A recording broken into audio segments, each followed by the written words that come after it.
வணக்கங்க எல்லாத்துக்கும். இதில் உங்களுக்கு ஒரு டிஃப்ரெண்ட் தெரியுதா?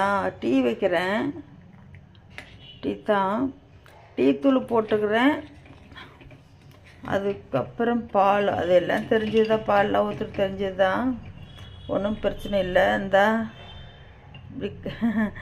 ஒரு கட்டியாட்ட ஓடையாமல் இருக்குதுங்களா, அது பட்டை இருக்குதுல்ல, நம்ம சோம்பு பட்டை சீரகம் அப்படி சொல்லுவோம்ல, அந்த இதில் பட்டை, அந்த பொடி, பட்டையில் இருக்கிற பொடி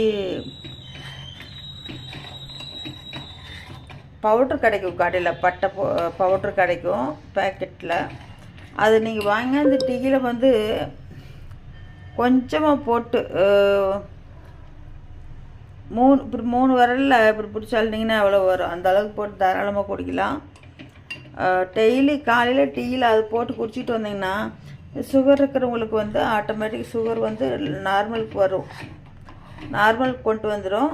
கொஞ்ச நாள் கொஞ்சம் அதிகமாக போட்டு குடிக்கலாம். அதுக்கப்புறம் இந்த பாருங்கள், இந்த ஸ்பூனில் ஒரு ஸ்பூன் போடுவோம் ஃபுல்லாக. ஒரு ஸ்பூன்னா இந்த இப்படி வருப்பார், கொஞ்சம் இன்னும் இந்த ஸ்பூனில் போட்டால் கொஞ்சம் அதிகமாகவே தெரியும், மேலே இப்படி விட்டு ஆள்றப்ப கொஞ்சம் அதிகமாக இருக்கும். இதை நீங்கள் ஒரு ஸ்பூன் டெய்லி போட்டு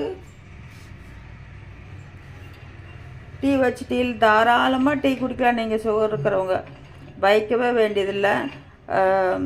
இப்போ காப்பி டீ குடிச்சுன்னு வச்சுக்கோங்க, கொஞ்சம் அதில் சுகரு அதிகமாகிறதுக்கு வாய்ப்பு இருக்குது. ஏன்னா வெறும் பால் குடித்தாலும் சுகர் ஏறும், பால் அதிகமாக குடித்தோம்னா சுகர் ஏறும்.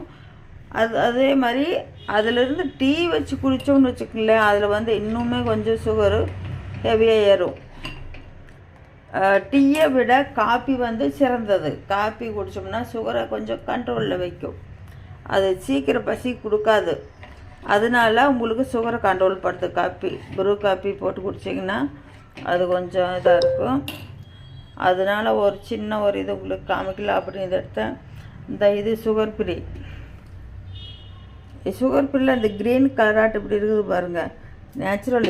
இது எடுத்துக்கிட்டிங்கன்னா கொஞ்சம் நல்லாயிருக்கும். மஞ்சள் கலராக இருக்குதுல்ல, அது கொஞ்சம் ஹெவியான இனிப்பு கொடுக்குற மாதிரி இருக்கும். இந்த இது வாங்கி ஒரு ஸ்பூனு 1 ஸ்பூன் போட்டிங்கன்னா சரியாக போயிடும். உங்களுக்கு தாராளமாக சுகர் கண்ட்ரோல் பண்ணுறதுக்கு நல்ல ஒரு மருந்து. நீங்கள் அதை குடித்து பார்த்துட்டு எனக்கு அப்புறம் கமெண்ட் பண்ணுங்கள். ஓகே, தேங்க்யூ மக்களே.